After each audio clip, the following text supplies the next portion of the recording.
Shalom Bapak Ibu yang dikasihi Tuhan. Luar biasa kesaksian dari Mami Jane. Saya seumuran dengan beliau. Sama-sama masih muda. Nama saya Sari Pitaloka. Saya bukan penyiar cek and recheck tadi Bu Nini bilang. Terima kasih Pak Dolfi, Bu Nini sudah dijadwalkan untuk sharing firman Tuhan. Hari ini saya akan lebih banyak bersaksi. Jadi melanjutkan apa yang tadi Kak Jen sampaikan ya. Bersaksi tentunya dengan kebesaran Tuhan yang sungguh luar biasa gitu. Tentu kesaksian ini tentang apa yang Tuhan sudah lakukan kepada saya ketika saya sudah lahir baru pastinya dan tahu identitas saya sebagai anak Tuhan, identitas saya yang baru. Waktu lahir baru ya belum tahu benar gitu bagaimana sebenarnya gitu. Cuma saya tahu saya lahir baru sebagai anak Tuhan, disembuhkan, bla bla bla dan sebagainya yang dasar-dasar aja gitu. Tapi semakin kesini, semakin saya mengetahui gitu identitas saya gitu. Semakin saya ngerti, semakin luar biasa dan semakin kagum gitu dengan apa yang Tuhan lakukan kepada saya dan pasti Bapak Ibu sekalian. Tapi saat ini mohon maaf, ini jatah saya untuk kesaksian saya ya. Selanjutnya nanti Bapak Ibu kapan? Tanya Pak Dolfi kapan. Jadi judul yang untuk pagi hari ini itu In You I Find My Identity. Jadi dalam Tuhan saya menemukan identitas saya. Judul ini juga saya pakai, bukan saya pakai ya, Tuhan taruh di hati saya untuk minggu lalu kita ada kegiatan mission trip untuk youth dan judulnya sama dengan ini. Waktu hari Selasa pagi Pak Dolfi tanya saya judulnya apa, ayatnya apa. Ternyata memang ini yang harus saya sampaikan di sini juga gitu. Tapi di sini lebih banyak kesaksian saya gitu. Karena dari identitas yang sudah saya ketahui selama ini gitu dengan selama 14 tahun ya saya bertobat itu luar biasa saya menemukannya dan sering terkaget-kaget gitu. Kok bisa ya saya berubah menjadi seperti ini gitu. Saya aja kaget. Bapak Ibu nanti pasti juga kaget. Karena Tuhan kan nggak pernah apa yang kita nggak pernah pikirkan, nggak pernah kita lihat, nah itu yang terjadi pada kita gitu.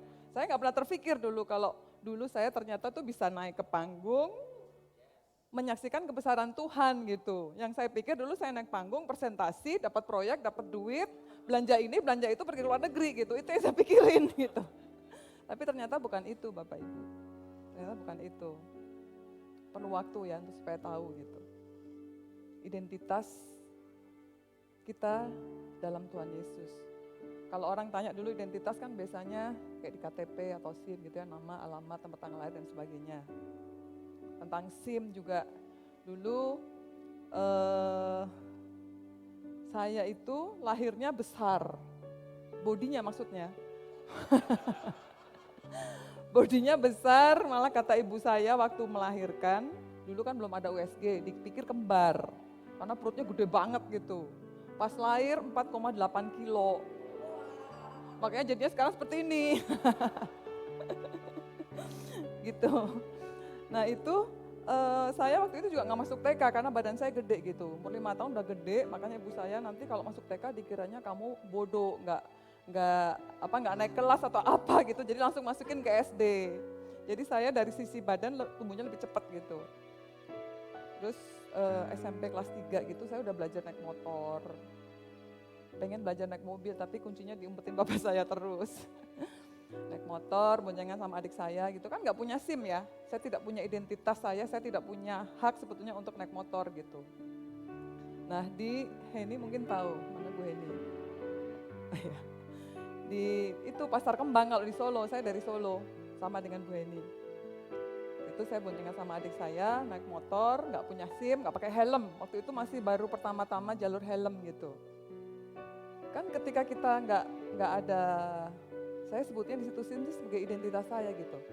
secara dunia ya, bahwa kalau saya punya SIM berarti saya punya hak untuk naik motor, saya nggak perlu takut-takut sama polisi gitu. Nah waktu naik motor, adik saya bonceng, terus saya lihat spion, tulisnya poli gitu, ada mobil putih. Mobil putih tulisannya poli, polisi, wah langsung cepet-cepet ngebut, terus belok ke kiri ke gang gitu. Saya ngumpet takut polisi. Kenapa saya ngumpet? Karena saya nggak punya SIM gitu. Identitas saya nggak jelas, nggak boleh harusnya saya melakukan itu. Pas mobil itu lewat, Bapak Ibu, ternyata apa coba? Polytron. Mobil pengangkut Polytron TV itu. Padahal saya udah takut gitu, udah ngumpet gitu. Pas lihat, Polytron? Itu kita selalu merasa ketakutan gitu. Kan takut ada polisi, takut apa, bahkan ketika itu Polytron mau itu malah saya pikirnya polisi, jadi ngumpet gitu. Itu kalau kita nggak tahu identitas kita gitu. Atau seharusnya tahu tapi pura-pura nggak tahu. Ada yang seperti itu. Kalau yang saya tadi itu begitu kan, tahu harusnya saya punya SIM ini tapi saya pura-pura nggak tahu, saya tetap nekat gitu. Akibatnya kan ketakutan sendiri. Rasa takut itu yang menghantui kita lah, menuduh kita gitu. Dan juga saya sekarang di sini seperti yang saya sampaikan tadi, mau kesaksian tentang hidup saya, itu merupakan suatu keberanian saya juga, dan itu adalah salah satu identitas saya. Saya sebagai anak Tuhan, harus membagikan, sharing apa yang Tuhan sudah lakukan kepada saya. Itu perubahannya itu yang dulu saya Muslim ya, umur 37 saya baru kenal Tuhan. Bukan baru kenal Tuhan, sudah dikenalkan sebetulnya. Umur 35-36 dikenalin tapi saya pura-pura gak dengar gitu. Apa sih ini pendeta khotbah mulu, saya bilang gitu. Waktu itu teman bisnis saya gitu. Dulu sebelum kenal Tuhan ya sombong lah, bangga diri gitu. Siapa saya, siapa keluarga saya, pekerjaan saya apa, proyek-proyek apa yang sudah saya dapat. Kenalan saya siapa yang di pejabat-pejabat pemerintah lah. Itu yang saya banggakan gitu. Proyek saya banyak, sampai saya gak ada waktu lagi untuk main, untuk ngopi itu udah gak ada gitu. Saking banyaknya, dari Sabang sampai Merauke, dari sampai Pulau Rote, itulah. Ya, pelajaran Sangir waktu itu saya gak masuk Pak, jadi saya lupa. Terima kasih Pak Iwan, pernah tinggal di sana mungkinnya jadi tahu. Itu jadi hampir seluruh provinsi di Indonesia kecuali Papua, waktu itu saya nggak pergi ke sana karena agak jauh gitu. Semuanya saya pernah pergi dan ada proyek di seluruh Indonesia itu bertahun-tahun gitu. Banyak sekali yang yang saya kerjakan proyek itu. Itu membuat saya sombong. Ini gue nih hebat kan, perempuan gitu. Kalah lu, cowok-cowok kalah semuanya gitu. Dulu ya, maaf ya Pak, dulu. Sekarang udah enggak. Dulu katanya saya hemaviton action, kata bilang gitu, nggak pernah ada capeknya gitu. Yang dicari apa? Ya uang lah nomor satu. Jadi hamba uang. Jadi cintakan uang gitu. Uang bukannya nggak penting, tapi waktu itu pemikiran saya uang. Dan juga satu lagi, sebetulnya sebelum uang tuh ya, saya waktu itu berpikirnya adalah saya mengalahkan laki-laki. Singkat cerita, dulu pernah dikhianati oleh laki-laki dan perempuan sekaligus. Waktu itu saya pacaran 7 tahun, sudah mau menikah, 1 bulan sebelum menikah, batal. Batalnya karena si mantan calon saya itu, panjang ya mantan calon itu, main belakang dengan sahabat saya cewek. Nah lengkap kan, bukan penderitaan itu pelajaran. Sakitnya tuh tadi Bujen di sini, kalau saya sampai kaki, sampai ujung rambut sakit semua gitu. Jadi dunia saya itu runtuh waktu itu. Itu betul-betul merubah saya gitu, tapi pelampiasannya bukan bukan narkoba atau bukan judi, itu enggak. Pelampiasan saya ke kerja, karena saya menganggap gue bisa tanpa lu gitu, waktu itu begitu. Apalagi yang pertama waktu itu yang saya mau kalahin laki-laki.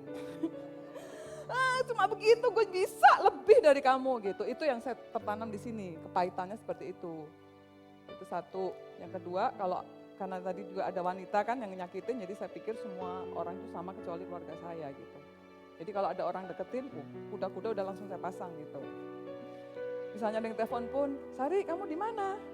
Misalnya saya lagi di sini gitu, saya bilangnya ke tempat lain gitu. Wah ini kaki saya nancep di sini. Beneran loh. Sebentar ya, saya gerak dulu. Nggak bisa loh. Bahaya ini Pak. Aduh, sepatunya KW soalnya jadi nancep. Atau panggungnya yang KW. Saking semangatnya, nggak apa-apa melayani Tuhan, nggak usah takut. Yang penting firman-Nya bukan sepatunya, amin. Jadi lupa saya gara-gara nancep. Nah itu, jadi singkat cerita itu menjadi suatu kepahitan lah ya buat saya gitu. Itu dulu, tapi sekarang kemanisan. Kita semua kemanisan, gak ada yang kepahitan, amin. Kepahitan udah dibuang gitu. Ya itu apalagi dari situ terus banyak itu yang terjadi. Jadi sakit, sampai saya itu pernah operasi endometriosis, sampai belek di perut gitu. Kalau orang belek perut dapat bayi ya, bayar sedikit dapat bayi. Saya udah beleknya banyak, segede sama tapi duitnya banyak banget, 5 kali lipat daripada kalau sesar gitu. Itu nggak perlu dibahas sih sebetulnya. Itu intinya setelah saya kenal Yesus, itu kepahitan itu hilang. Jadi saya tahu, saya lepaskan pengampunan, saya doakan, pokoknya diri saya bebas gitu ya, sudah merdeka, tidak ada apapun yang, beban apapun yang ada dalam diri saya gitu. Perlu waktu panjang sih, mungkin 2-3 tahun gitu. Saya operasi, udah selesai operasi, terus mulai melepaskan pengampunan, itu yang paling penting. Ketika kita melepaskan pengampunan, itu jalan itu, pintu gerbang itu terbuka gitu. Jadi kepahitan itu adalah seperti tembok yang, seperti ini nih, nutupin jalan kita gitu. Mau kesini nggak bisa, mau kesini nggak bisa, itu kan kita salah sendiri gitu. Dulu saya menghukum diri saya sendiri kan seperti itu, nggak mau ini, nggak mau itu ini. Jadi saya yang sakit ngarepin orang itu yang mati. Gak ada, dianya happy-happy gitu, malah punya anak banyak, punya itu. Saya pikir bodoh banget ya saya gitu. Bener, jadi kalau Bapak Ibu ada yang lagi ngerasain, wah sebel gitu, lepaskan pengampunan. Lepaskan rugi sendiri. Orang Tuhan udah siapkan segala macam kemerdekaan, sukacita, damai sejahtera, ngapain kita mikirin dia gitu. Waktu itu saya, bodoh juga ya gitu. Dulu malah saya sempat sekali waktu nih, gue mau ke sana, gue mau tabrakin mobil saya bilang gitu. Terus teman saya bilang, yang rugi siapa? Yang rugi ya kita berdua, aku bilang gitu. Mobil beli lagi lah, gue punya duit gitu. Dulu kan sombong banget gitu. Terus pikir-pikir lagi, sayang juga ya, gak usah deh gitu. Tapi yang itu kan keinginan hati kita gitu. Tapi setelah saya kenal Tuhan dengan pembaharuan budi, itu hilang Bapak Ibu. Hilang dan makin diberkati sudah pasti itu. Tadi yang saya sampaikan, kesembuhan sudah saya terima. Hubungan saya juga dengan beberapa teman yang tadinya saya selalu curiga, itu sudah jadi hilang. Saya juga dibimbing sekarang di sini, ketemu Bapak Ibu, bisa berdiri di sini itu juga semua karena melepaskan semua kepahitan, semua beban, semua kuk, semua yang gak enak itu lepaskan semua, dan yang ada adalah damai sejahtera. Amin. Luar biasa Tuhan kita. Puji Tuhan kenal saya sekarang. Kalau kenal saya dulu kurang enak Bapak Ibu. Saya suka merintah-merintah. Saya pikir saya yang paling hebat gitu. Saya pikir ternyata kecil, Tuhan yang hebat. Amin. Tapi kita juga jadi hebat karena Tuhan kita yang hebat. Karena Tuhan yang ada dalam diri kita. Semangat banget saya hari ini. Tadi habis makan roti basah dari Ibu Erni. Oke. Ayatnya Roma 12 ayat 1-2, ini pasti Bapak Ibu semuanya pasti sudah mengenal ayat ini. Ini saya ambil juga dari terjemahan yang Amplified. Karena itu saudara-saudara, demi kemurahan Allah, aku menasihatkan kamu, supaya kamu mempersembahkan tubuhmu sebagai persembahan yang hidup, yang kudus dan berkenan kepada Allah. Itu adalah ibadahmu yang sejati. Janganlah kamu serupa, janganlah kamu menjadi serupa dengan dunia ini. Ini di Amplified dikatakan dengan nilai-nilai dan adat istiadatnya yang dangkal. Tetapi berubahlah secara progresif. Berubah tidak bisa langsung gitu, bisa aja sih 1-2 kali Tuhan melakukan mukjizat. Tapi di sini tentang pembaharuan budi itu secara progresif oleh pembaharuan budi. Sehingga kamu dapat membedakan mana kehendak Allah, apa yang baik, yang berkenan kepada Allah, dan yang sempurna dalam rencana dan tujuannya bagi Anda. Wah, luar biasa banget, keren banget gitu. Jadi kita harus berubah pembaharuan budi itu untuk mencapai tujuan dan rencana yang Allah sudah sediakan untuk setiap kita. Kalau nggak mau sampai ke tujuan dan rencana Allah ya nggak membaharui budi, rugi kan? Padahal rencana Allah, rancangannya dahsyat buat kita semua, buat masing-masing kita semuanya dahsyat. Amin. Nah di ayat tadi dikatakan janganlah kamu menjadi. Nah itu dulu ya. Kata itu janganlah kamu menjadi. Itu merupakan suatu peringatan. Kalau Bapak Ibu membeli barang elektronik, handphone misalnya atau microwave atau apapun itu, kan selalu ada buku manual ya. Kalau diperhatikan buku manual itu, di halaman yang awal-awal itu pasti peringatan isinya. Perhatian gitu. Perhatian, jauhkan dari anak. Jangan ini, jangan itu gitu. Kalau bahasa Inggrisnya a warning gitu. Warning, gini gitu. Itu pertama yang disebutkan adalah peringatan-peringatan. Yang tahu jangan ini, jangan itu siapa? Kalau misalnya kita sebut merek nggak apa-apa lah ya. Misalnya ini keyboard Roland gitu. Di buku manualnya pertama jangan jauhkan dari anak, terus jangan apa gitu. Yang tahu itu adalah siapanya? Pabriknya kan, pabrik Roland. Dia yang lebih tahu, bukan dia, bahkan dia yang sangat tahu apa yang harus kita lakukan. Nah sama juga, kita juga begitu manusia. Manusia, penciptanya adalah Tuhan. Jadi kita mesti ngikutin buku manual yang Tuhan buat untuk kita. Hidup kita akan maksimal, kita akan menikmati apa yang sudah Tuhan sediakan kepada kita apabila kita belajar dengan cermat merenungi dan melakukan buku manual kita. Buku manualnya ya firman. Itu yang tadi saya maksudkan untuk pembaharuan budi gitu. Kemudian janganlah kamu menjadi serupa dengan dunia. Serupa dengan dunia, serupa itu menjadi sama bentuknya dengan dunia. Dengan nilai-nilai adat istiadatnya yang dangkal ya, tadi di Amplified disebutkan seperti itu. Waktu sebelum dalam Yesus, waktu saya masih seberang, itu semuanya agamawi. Melakukan ini, itu untuk masuk surga. Tujuan saya cuma masuk surga aja gitu. Jadi melakukan ya udah lakuin aja, orang harus bilang gitu ya gitu. Tapi kalau sekarang kan setelah kenal Tuhan bukan itu. Tapi hubungan, prosesnya gitu. Proses yang harus kita lalui. Kalau dulu sumbunya pendek. Cepat marah, cepat tersinggung gitu ya. Sekarang kadang-kadang enggak sih. Bu Nini tahu. Bu Nini tahu. Sudah putus jembatan yang belakang sudah saya bakar, amin. Yang sumbu pendek udah enggak ada lagi gitu. Sekarang panjang, ya panjang.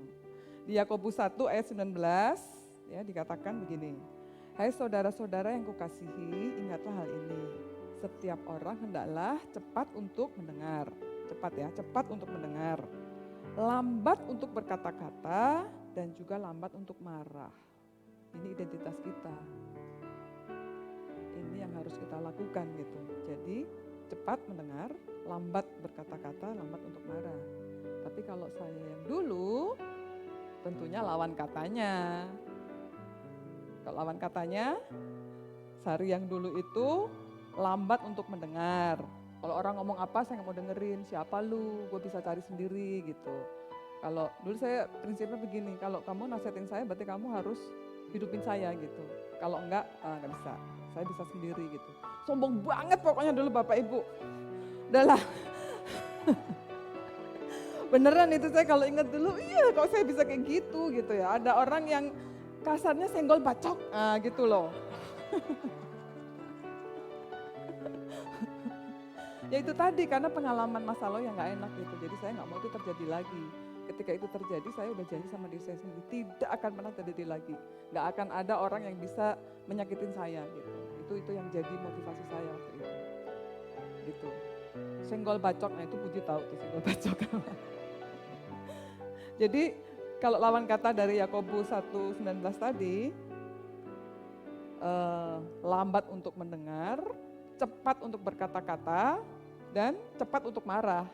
Nah itu dulu sebelum saya tahu identitas saya gitu. Karena saya pribadi, karena kata dunia seperti itu.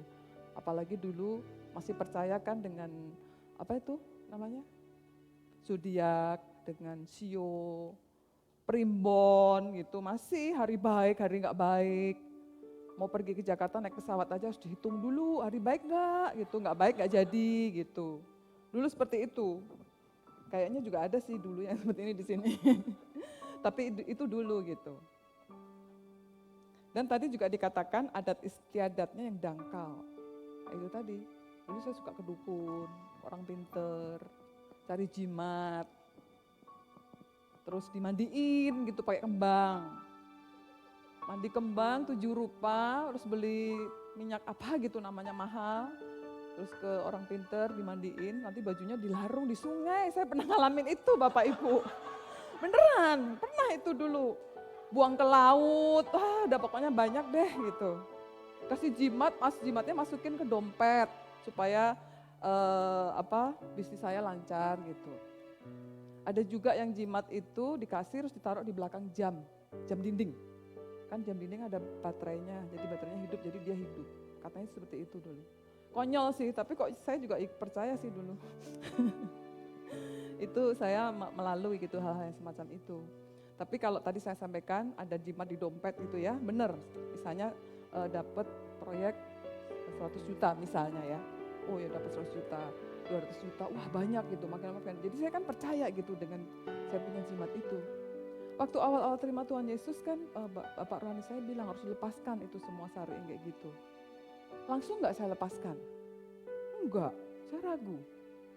Wah, itu benar soalnya dulu saya sebelum ke Bapak Dukun itu, proyek saya misalnya dapatnya cuma 10-20 juta gitu. Setelah ke dia 100 juta, 200 juta. Ada perasaan bener enggak ini, kan saya belum tahu gitu Tuhannya seperti apa. Tapi Bapak Ibu, waktu itu jimatnya itu saya buangnya ke gereja. Maaf ya gereja saya dulu. Buang kemana ya? Saya ambilin semua, buang ke gereja. Tempat sampah. Aduh di YouTube semoganya gak mendengar. Tapi Bapak rohani saya bilang yang penting hati kamu. Gak mau buang, gak apa sih, bukan masalah gitu. Yang penting hati kamu melepaskan itu. Ketika saya lepaskan itu, Bapak Ibu tahu, ada proyek yang saya dapat. 100-200 lipat dari apa yang saya dapat itu. Amin. Tuhan kita jauh lebih besar. Itu tadi kan manusia yang bikin, yang apa kata manusia kan? Kalau kata Tuhan enggak. Dia berkati saya berlimpah-limpah di tanah yang dia berikan kepada saya. Amin. Bukan hanya bicara tentang masalah berkat jasmani, tapi juga berkat rohani, kesembuhan, kelepasan, dan sebagainya itu kita terima. Amin. Saya percaya kita semua di sini mengalaminya. Nah di Kolose 2 ayat 7-8, hendaklah kamu berakar di dalam Dia dan dibangun di atas Dia. Hendaklah kamu bertambah teguh dalam iman yang telah diajarkan kepada kamu, dan hendaklah hatimu melimpah dengan syukur. Hati-hatilah supaya jangan ada yang melawan kamu dengan filsafatnya yang kosong dan palsu menurut ajaran temurun dan roh-roh dunia, tapi tidak menurut Kristus. Itu yang saya lakukan waktu itu. Tapi sekarang dalam Kristus saya tidak melakukan itu. Dan hatiku juga selalu melimpah dengan syukur. Dengan apa yang ada. Apa yang ada sekarang ini, bersyukur pada Tuhan. Seperti yang mujizat 5 roti 2 ikan, apa yang ada, padahal di depannya udah ada ribuan orang, tapi Tuhan mengangkat, mengucap syukur, dan itu berkelimpahan. Jadi dengan apa yang sekarang kita ada, kita mengucap syukur. Jangan sampai kalau nggak mengucap syukur, kita kehilangan kesempatan untuk dilipat gandakan. Amin. Jadi proses ini saya lalui dengan pembaharuan budi. Jadi kehendak Bapa itu agar kita menjadi persembahan hidup, membaharui budi, dan berpikiran secara rohani. Itu berubah kalau di dalam bahasa Yunani itu metamorfosis dari ulat, kepompong, kupu-kupu. Bukan kasihan deh lu ya belakangnya. Kan ada yang itu dulu ya. Jadi saya dulu yang penuh dengan kepahitan, penuh dengan luka hati, luka batin, luka badan juga gitu. Itu semuanya sudah lewat gitu. Kepompong ulat itu udah lewat, udah menjadi kupu-kupu sih. Yang memperbaharunya dengan firman tentunya. Jadi dengan tahu identitas saya, jadi memandang beberapa hal, terutama juga persoalan gitu menjadi berbeda. Itu sangat berbeda, sangat beda banget dulu. Kalau dulu saya misalnya mengasihi orang gitu ya, ngasih ini, ngasih itu, ngasih barang ini, ngasih barang itu, ngirim ini, ngirim itu ke rumahnya gitu. Dulu itu karena ada belakangnya gitu. Karena di sana mau ada proyek ini gitu, jadi saya beliin ini, saya beliin itu.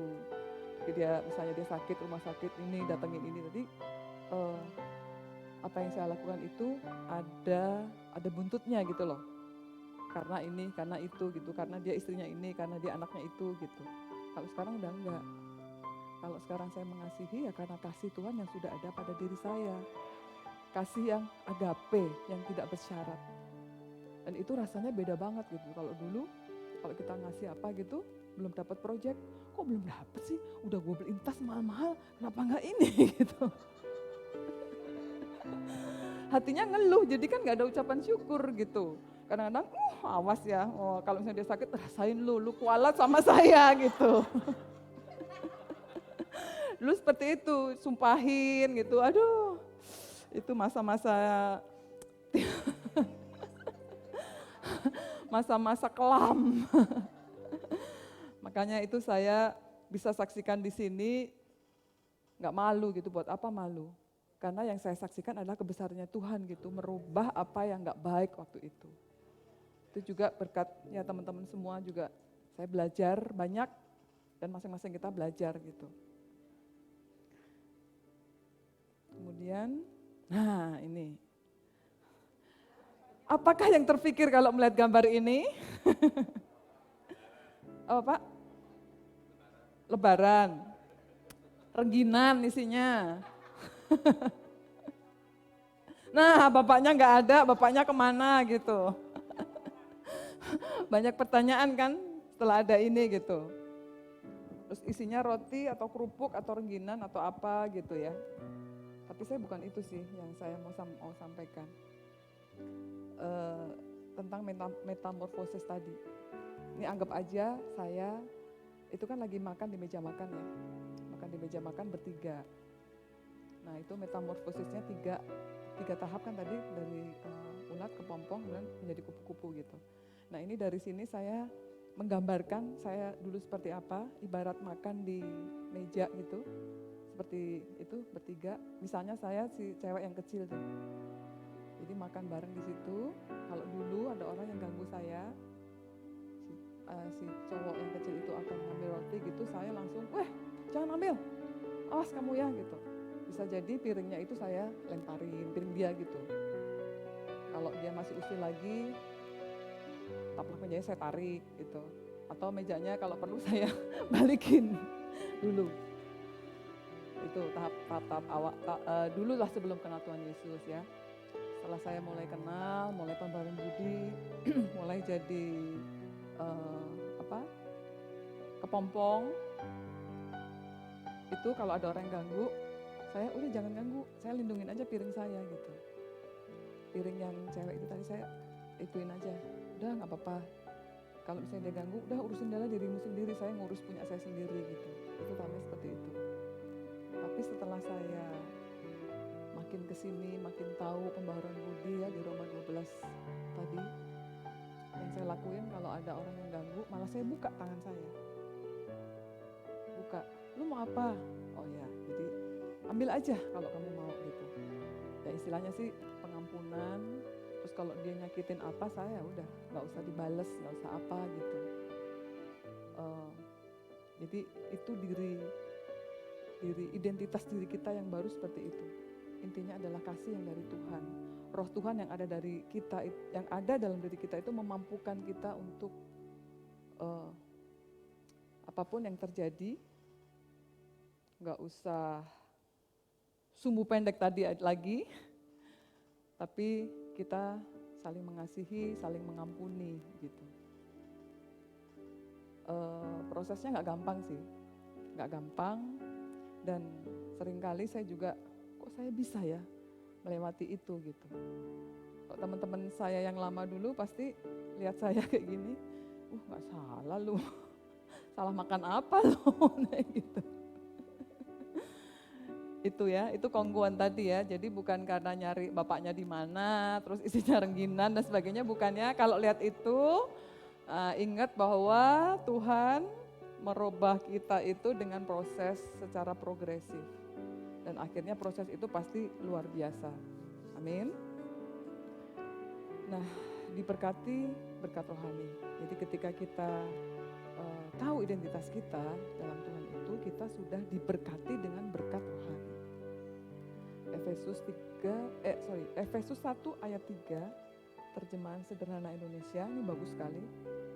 Terpujilah Allah, yaitu Bapa dari Tuhan kita Yesus Kristus. Karena melalui persatuan kita dengan Kristus, Allah sudah memberikan kepada kita setiap berkat rohani yang ada di surga. Setiap berkat rohani. Amin. Kita semua menerima itu, berkat rohani yang dari surga. Berkat rohani dari surga apa? Banyak sekali. Yang ingin saya saksikan di sini itu kesaksian tentang kesembuhan mata saya. Dulu saya itu tahun 95, mungkin ada yang belum lahir tahun 95.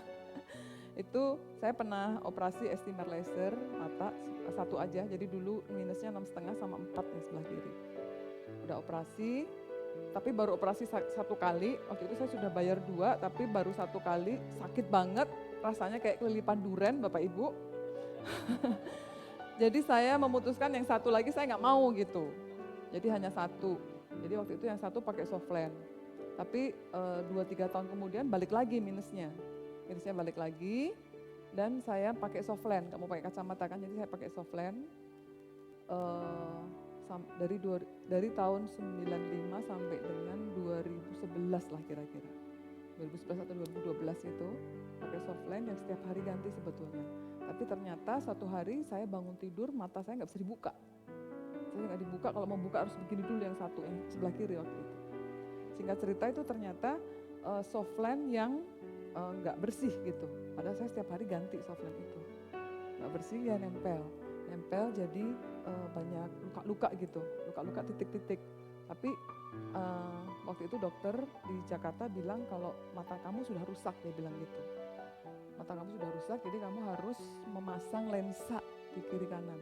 Waktu itu saya minus 10 sama 6,5, ada silindris 2 kalau saya nggak salah, kiri kanan, terus plus.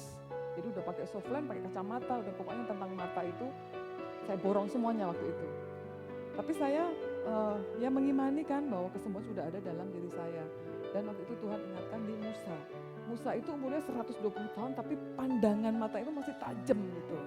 Itu yang saya imani terus gitu. Itu dan mata Raja Wali. Mata Raja Wali itu dia jauh banget dia bisa melihat gitu. Itu yang saya imani. Jadi setiap hari saya bilang apa yang terjadi dengan Musa terjadi juga dengan saya gitu.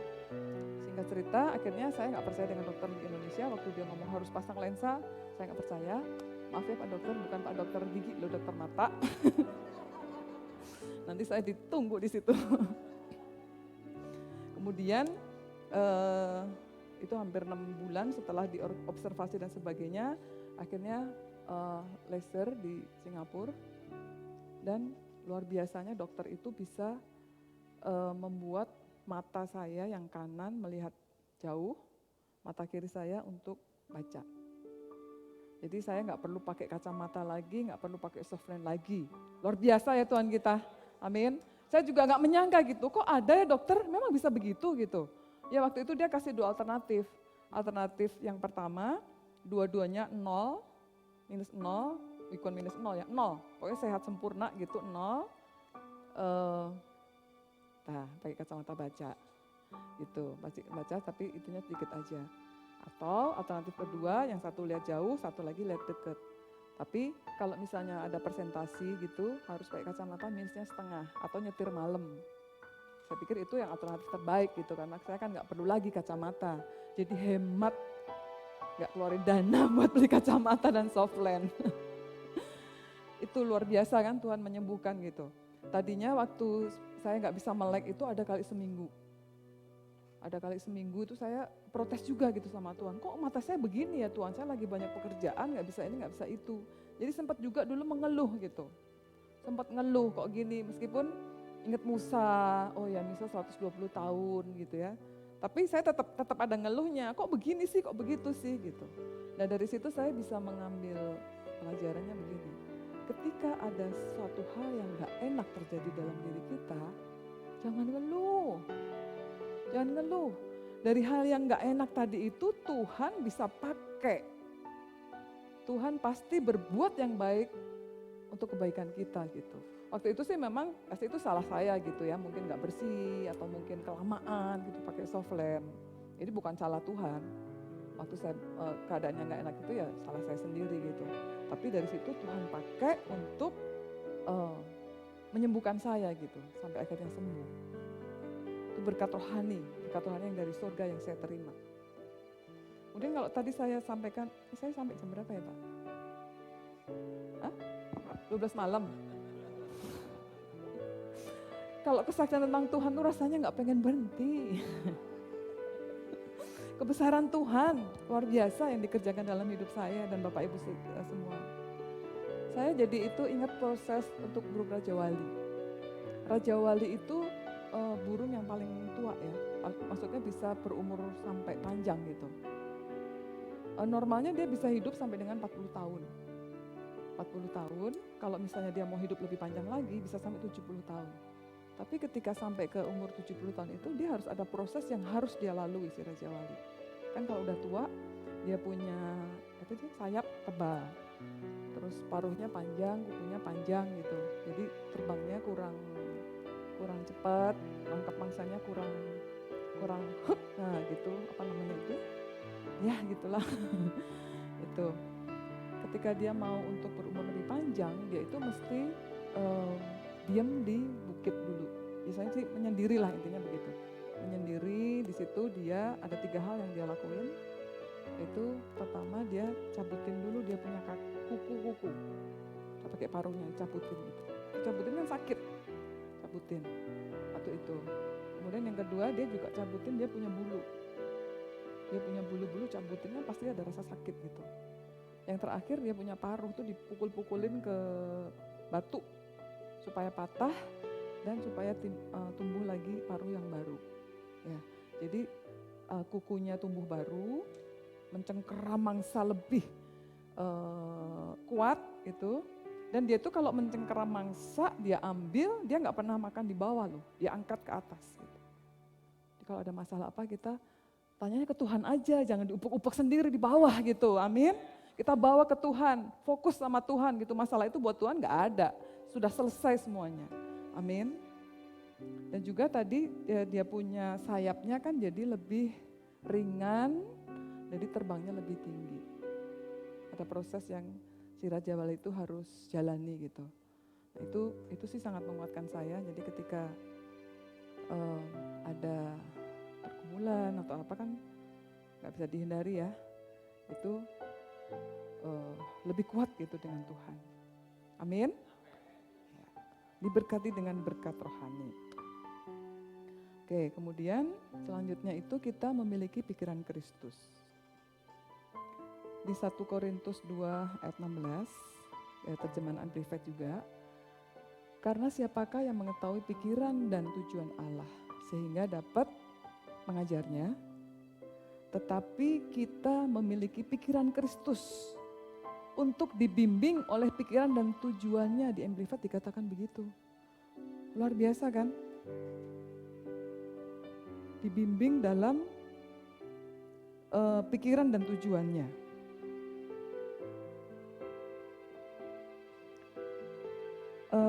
Saya waktu itu pernah mengalami suatu peristiwa yang kurang enak ya. Itu ada masalah hukum yang menimpa saya pada saat itu. Cukup berat karena resikonya bisa pindah rumah ya Bapak Ibu. Resiko pindah rumah itu gak enak banget gitu, dan itu paling saya takutin gitu. Tapi nanti akan saya saksikan di belakang. Tapi di sini saya mau saksikan begini. Pada saat mengalami saat-saat nggak enak itu, beberapa kali kan mesti ke kantor lawyer. Waktu itu ada teman saya WA. Ada WA masuk, dia mau pinjam uang sama saya. Dia lagi ada masalah juga gitu. Dia mau pinjam uang, jumlahnya cukup besar, digitnya 9 gitu. Terus saya secara pribadi saya pingin juga membantu gitu. Dan waktu itu saya juga berpikir gini, saya lagi dalam masalah juga. Masalahnya cukup berat gitu, hampir tiap hari ke lawyernya juga yang lawyer yang sering ada di TV itu. Tapi bukan yang gini-gini ya.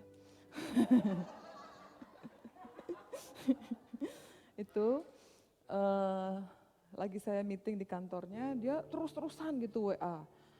Sari tolong dong gini, nanti dalam waktu sekian hari saya ini, dalam waktu ini gini, seperti itu. Terus saya pribadi, mungkin juga ini Tuhan mau bilang kalau meskipun kamu lagi dalam masa nggak enak juga gitu, tetap bantu orang gitu. Itu terus saya pikir ya udah nggak apa-apa, nanti saya pun juga ada stoknya, nanti saya kasih pinjam dia lah gitu. Akhirnya saya udah mau WA gitu, terus tapi kok kayak ditahan-tahan terus gitu. Ntar aja selesai meeting. Dan di tengah meeting itu saya ke toilet. Tapi waktu dalam pertengahan meeting itu saya juga, Tuhan kasih nggak ya, tapi ya itu tadi yang saya dapat, saya juga membantu dia gitu. Dengan saya membantu dia kan apa yang saya tabur, saya juga menuai, nanti saya akan dapat bantuan juga, intinya seperti itu. Itu berarti nggak rela ya, ada buntutnya ya. Saya baru ngeh. Nah itu, apa yang terjadi Bapak Ibu waktu saya ke toilet ini? Saya nggak tanya Tuhan, tiba-tiba ada di hati saya begini. Kalau kamu lagi naik pesawat itu ada masalah, apa yang kamu lakukan dengan masker? Ingat nggak kalau naik pesawat? Apabila terjadi sesuatu hal, kamu membawa anak kecil, yang kita lakukan adalah memakai masker kita sendiri. Masker kita pakai dulu, baru kita menolong. Gitu kan, lagi sama-sama lagi dalam goncangan. Tapi ini bukan rumus ya Bapak Ibu ya. Nanti mesti mendengar suara Tuhan. Tapi yang mau saya saksikan di sini, saya memiliki pikiran Kristus. Kristus kan penuh kasih, selalu membantu lah ya intinya gitu kan. Tadi saya berpikir untuk saya mau membantu teman saya itu. Tapi ternyata niat saya baik, tapi ternyata Tuhan ada kasih sayang yang lain gitu.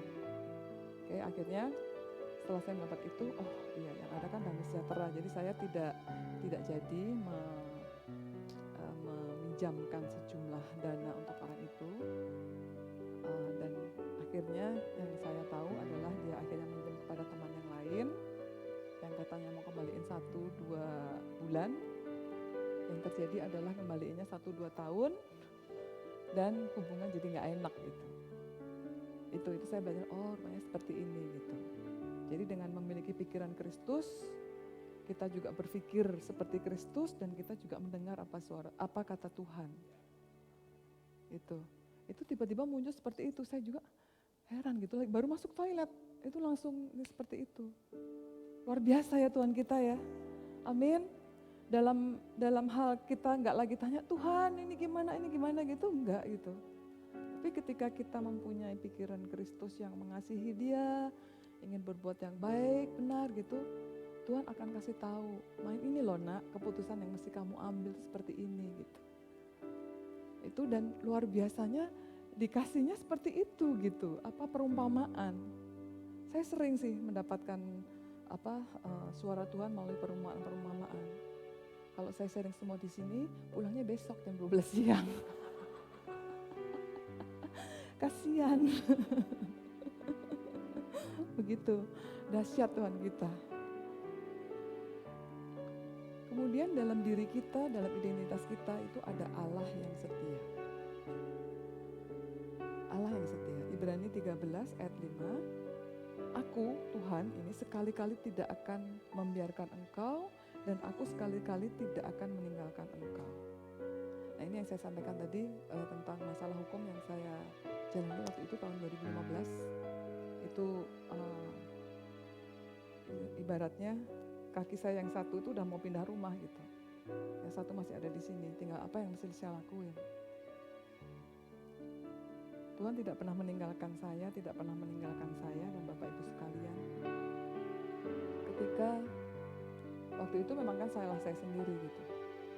Saya mengerjakan suatu proyek, ya caranya udah tahu sendiri seperti apa. Berkali-kali berurusan dengan, maksud saya dengan satu kasus itu berkali-kali gitu, ada dengan para aparat lah intinya seperti itu ya. Tapi ketika saya berlutut di kaki Tuhan, ya Tuhan saya salah. Pekerjaan ini yang saya lakukan ini tidak benar. Banyak ini, banyak itu, banyak menuntut, banyak melakukan hal yang tidak sesuai dengan kebenaran firman gitu. Gak usah saya sebut ya, ada kamera soalnya. Intinya bahwa ketika kita berbuat salah, akuin aja. Saya salah Tuhan. Jangan ngotot, jangan nyalain orang lain. Nah gara-gara dia sih gak hati-hati, jadi aja kena ke gue gitu. Dulu juga seperti itu. Tapi ketika saya kenal dengan ayat ini, 1 Yohanes 1 ayat 9, jika kita mengaku dosa kita, maka ia adalah setia dan adil. Sehingga ia akan mengampuni segala dosa kita dan menyucikan kita dari segala kejahatan. Jadi ketika waktu itu saya dalam stres berat gitu, ketakutan yang luar biasa karena mau pindah rumah itu. Dan saya ada beberapa teman yang, oh gara-gara dia sih begini, kamu sih gara-garanya, harusnya kamu jangan begini, kamu jangan begini, kamu jangan begitu gitu. Itu nggak akan menyelesaikan keadaan apapun. Yang ada kita merasa terkondem terus, salah terus, takut terus gitu. Jadi saya merendahkan hati, saya minta maaf sama Tuhan, saya salah. Saya berjanji tidak akan mengulangi lagi gitu. Dan itu sedikit demi sedikit Tuhan buka. Akhirnya singkat cerita selesai dengan baik. Puji Tuhan. Jadi pada saat itu terus saya terima kasih Tuhan. Jadi saya seperti dari titik nol. Nah, kayak waktu kalau kita beli bensin di Pertamina, mulai dari nol ya Bu, gitu. Nah saya seperti itu. Itu benar-benar gitu, benar-benar saya menjadi titik balik. Saya tidak melakukan itu lagi, gitu.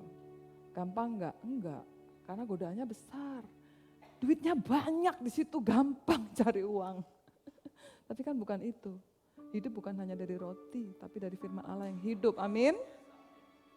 Nah pada saat itu, setelah ya Tuhan mulai buka jalan begitu, saya ada dapat message dari Tuhan, itu juga perumpamaan lagi. Perumpamaannya seperti ini Bapak Ibu. Jadi saya itu berjalan di lumpur. Ada lumpur gitu, berjalan berdua dengan teman. Teman itu kelihatan bahwa itu teman bisnis partner saya gitu. Saya pakai sepatu merah. Sepatu kets, sepatu olahraga begitu warna merah. Saya jalan di lumpur itu. Sampai ke satu tempat, satu rumah gitu, berdua sama teman. Terus teman saya stay di situ. Terus saya baru sadar, kok sepatu saya cuma satu ya? Sampai situ saya hanya satu, sepatu saya yang warna merah itu. Jadi teman saya tetap stay di situ, saya balik. Saya balik ke toko sepatu, itu ada toko sepatu gitu. Terus, sepatu saya mana? Oh ini yang satu ketinggalan gitu. Ketinggalan, ini sepatu kamu. Ini tadi kan berjalan dalam lumpur itu kan kotor ya. Jadi itu saya diibaratkan oleh Tuhan bahwa saya waktu itu jalan saya bersama teman bisnis itu kotor di situ. Jalannya kotor. Padahal saya udah memakai sepatu warna merah itu. Jadi saya tetap sebagai anak Tuhan, tapi jalan saya kotor. Saya tetap melakukan hal-hal yang harusnya tidak boleh dalam Alkitab gitu. Sepatu tetap dipakai tapi penuh dengan lumpur. Adakah yang masih seperti itu? Bertobatlah, kerajaan Allah sudah dekat. Jadi akhirnya saya balik ke toko itu, terus si orang di toko bilang, ini Bu sepatu kamu gitu. Bersih dia kasih yang satu, nggak ada kena lumpur lagi. Terus habis itu saya melihat ada satu sepatu lagi. Sepatunya kayak sepatu sendal gitu. Sepatu sendal. Saya juga mau dong Mbak yang ini gitu. Yes, dia kasih sama saya. Ya udah saya mau dua-duanya ini. Saya mau, terus Mbaknya itu pergi. Terus ketika balik lagi kan saya mau bayar. Ini berapa? Ibu pakai, sudah ada yang bayar di sana. Siapa? Ada yang bayar. Dari situ saya mengambil, Roh Kudus memberi pengertian kepada saya bahwa tadinya yang saya jalan ke lumpur, saya balik lagi, saya menyadari kalau saya keliru, terus dikasih sepatu yang baru, sepasang yang sepatu warna merah, tambah lagi dikasih sepatu sendal. Jadi saya di situ melihat bahwa Tuhan memberikan kesempatan yang kedua. Kesempatan Tuhan selalu ada, nggak hanya kedua, pasti ada ketiga, keempat, kelima, dan keenam gitu. Tapi ya jangan berbuat dosa lagi, masa udah dapat sepatu dua, saya mau nyemplung lagi ke dalam lumpur itu. Kalau dia aja nggak jatuh 2 kali, saya anak Tuhan masa 2 kali. Nah itu, luar biasa cara Tuhan bicara itu. Dengan ibarat seperti itu, saya terkagum-kagum gitu. Kalau nulis buku mungkin bisa panjang. Nah pada saat mengalami masalah itu tuh agak lama Bapak Ibu, 1,5 tahun kurang lebih, itu dalam kita stres berat gitu. Stres berat, terus selama ini saya bekerja, ngumpulin barang-barang ya, tas, jam tangan, mobil gitu. Pada saat itu gak ada loh artinya buat saya. Lagi stres gitu, lihat barang cuma dilihat doang, dipakai juga gak berani, gak ada keinginan gitu untuk pakai. Gak ada, barang yang saya cari, yang saya beli dengan rapat dari pagi sampai pagi lagi, dari Pulau Rote sampai pulau apalagi tadi Pak, itu pada saat itu hampir setahun lebih gak membuat hati saya sukacita dan juga gak menyelamatkan saya gitu. Gak ada, cuma saya liatin doang, dulu yang bangga banget gitu, yang warna merah, kuning, hijau, biru dan sebagainya itu kajen. Enggak membuat saya damai sejahtera, enggak menolong saya, enggak ada pengaruhnya apa-apa gitu. Dingin aja gitu. Dingin aja, padahal dulu kalau misalnya lagi ada yang warna merah, waduh kalau saya dapat itu tuh rasanya dunia milik saya Bapak Ibu. Orang enggak bisa dapat, saya dapat, siapa dulu dong saya gitu dulu. Itu jadi dari situ saya belajarin dari Matius 4 ayat 4. Manusia hidup bukan dari roti saja, tetapi dari setiap firman yang keluar dari mulut Allah. Yang membuat saya bisa menyelesaikan masalah tadi itu bukan barang-barang saya. Tapi ketika ada damai sejahtera dalam hati saya, damai sejahtera yang saya dapatkan dari firman, itu Tuhan kasih hikmat untuk apa-apa yang harus saya kerjakan. Itu luar biasa sekali itu. Meskipun kita keadaannya berdosa, salah, Tuhan tetap setia. Gak pernah meninggalkan kita, tidak pernah membiarkan kita. Dia kasih solusi, tapi habis itu ya bertobat, jangan balik lagi. Nanti seperti itu, Yudas. Kemudian kita juga sebagai anak Tuhan, Allah itu ada di pihak kita. Di Roma 8 ayat 31, terjemahan Amplified juga. Lalu apa yang akan kita katakan kepada semua hal ini? Jika Tuhan di pihak kita, siapa yang bisa berhasil melawan kita? Gak ada yang berhasil, gak ada. Tuhan di pihak kita.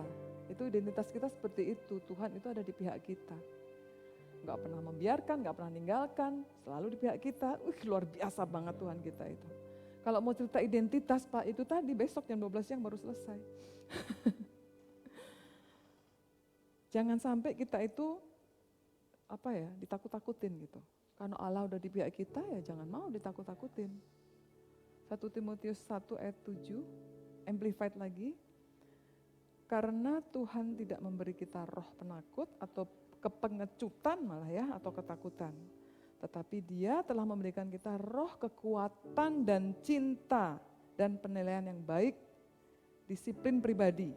Itu kemampuan untuk menghasilkan ketenangan, pikiran dan diri yang seimbang, kontrol yang baik. Wow, luar biasa banget ya ayat ini ya.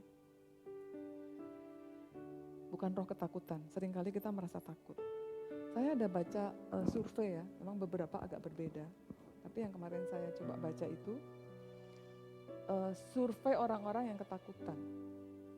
Dari survei itu, 85% hasilnya, yang mereka takutkan itu tidak berhasil. Itu diri kita sendiri gitu yang takut dalam segala hal lah. Takut itu bukannya nggak baik ya, ada juga takut itu baik juga. Misalnya saya mau khotbah nih, takut nanti lupa, jadi saya catat gitu. Itu sih bukan takut ya, hikmat ya. Kalau itu tentang ketakutan dunia, takut mati, takut apa gitu. Jadi 85% yang ditakutkan itu tidak terjadi. Dan dari yang terjadi tadi 15% kan berarti sisanya. Itu 79% yang terjadi tidak seperti apa yang dia takutkan. Jadi sebetulnya ketakutan itu jangan terlalu didewa-dewakan gitu. Didewakan, nggak boleh ngomong dewa ya. Yang terlalu dibesar-besarkan gitu. Roh kita bukan roh takut. Tapi roh kita adalah roh damai sejahtera. Amin. Lawan rasa takut. Rasa takut itu harus dilawan tapi bukan dengan berani. Kalau dalam Tuhan lawannya takut bukan berani tapi beriman. Iman kepada Tuhan. Iman dengan apa yang telah Tuhan lakukan kepada kita. Amin. Selain itu juga rasa menuduh. Rasa tertuduh. Kan seringkali kita merasakan rasa tertuduh gitu dalam banyak hal ya. Kita mesti menjaga hati nurani kita. Peka terhadap Allah, terhadap Roh Kudus. Itu boleh dibilang itu harus gitu ya. Kalau kita berbuat dosa atau ikutin daging, maka hati nurani kita itu suka tercemar atau menuduh kita gitu ya. Itu harus kita singkirkan. Allah sudah mengasihi kita, tidak peduli dengan apa yang sudah terjadi. Kita memiliki keyakinan yang untuk terus maju dalam hidup yang sudah Tuhan sediakan buat kita. 1 Yohanes 3 ayat 21-22 dikatakan begini. Saudara-saudaraku yang kekasih, jikalau hati tidak menuduh kita,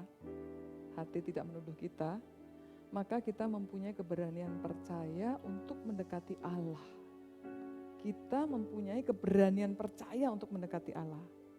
Dan apa saja yang kita minta, kita memperolehnya daripadanya. Karena kita menuruti segala perintahnya dan berbuat apa yang berkenan kepadanya. Jadi rasa tertuduh itu, akibatnya banyak banget. Menghalangi kita mendekati Tuhan. Padahal ketika kita mendekati Tuhan, apa saja yang kita inginkan, kita peroleh. Jadi mesti hilangkan rasa takut, rasa tertuduh karena Allah di pihak kita. Amin. Saya selesai. Kesaksian yang saya sampaikan tadi untuk menyaksikan kebesaran Tuhan dan menginjak-injak si iblis gitu. Gak akan ada lagi itu yang gak enak-enak lagi. Amin. Ya. Tuhan memberkati. Bapa, terima kasih. Bapa, kami mengasihi Engkau. Kami tahu Engkau mengasihi kami. Dan hari ini kami diingatkan identitas kami di dalam Engkau. Kami adalah anak-anak-Mu. Kami adalah ahli waris. Kami disembuhkan, kami dimakmurkan, kami dipulihkan dalam nama Yesus. Terima kasih Bapa. Pengurapan-Mu itu ada di dalam kami. Tinggal di dalam kami. Dan firman-Mu berkata, sekali-kali Engkau tidak pernah meninggalkan kami. Sekali-kali Engkau tidak pernah membiarkan kami. Kemanapun kami pergi, kebajikan dan kemurahan akan mengikuti kami seumur hidup kami. Dan kami akan tinggal di dalam rumah-Mu ya Tuhan. Terima kasih Bapa. Hamba-hamba-Mu sudah selesai berbicara. Tetapi kami tahu Roh Kudus akan terus berbicara kepada kami. Mengingatkan kepada kami akan seluruh perkataan-perkataan-Mu Yesus. Terima kasih Bapa. Dan saatnya, kalau sebentar kami akan berpisah satu dengan yang lain. Kami percaya Engkau yang menyertai kami. Terima kasih Bapa. Kami tidak akan terjatuh dan tergeletak. Tetapi tangan-Mu yang menopang kami.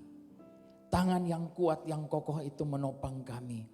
Engkau yang sudah memenuhi seluruh keperluan kebutuhan kami menurut kekayaan dan kemuliaan-Mu dalam Kristus Yesus. Dan oleh bilur-bilur-Mu kami sembuh ya Tuhan.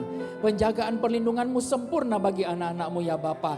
Di dalam nama Tuhan Yesus Kristus, setiap senjata yang ditempah oleh iblis, setiap panah dari si iblis yang coba-coba mau datang memasuki kami, tidak ada satupun yang berhasil. Di dalam nama Yesus, kami perkatakan setiap virus, bakteri apapun yang coba-coba mau datang saat menempel di tubuh kami itu mati seketika di dalam nama Yesus.